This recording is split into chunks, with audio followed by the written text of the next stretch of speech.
लतीफ़ शाह शायरनि जे सरताज शाह अब्दुल लतीफ़ भिटाई जी 282 उर्स मुबारक जे ॿिए ॾींहुं महफ़िल मौसीक़ी में सूबाई वज़ीर बहाली मखदूम महबूब ज़मा शिरकत कई। मखदूम अमार हैदर सैयद सैफ शाह मीर मुसरत जाफ़री साणस गॾु हुआ, जिते सूबाई वज़ीर मखदूम महबूब ज़मा के सूबाई वज़ीर सकाफ़त ऐं सयाहत से ज़ुल्फ़िकार अली शाह सिंध जी सकाफ़त अजरक ऐं टोपी पाराए भरपूर आचियां कई।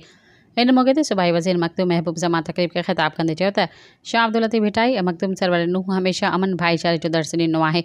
लतीफ़ सरकार बरसग़ीर जो अज़ीम शाइर हुयो। लतीफ़ सरकार जे पैगाम के दुनिया ताईं पहुचाइण असांजी ज़िम्मेवारी आहे।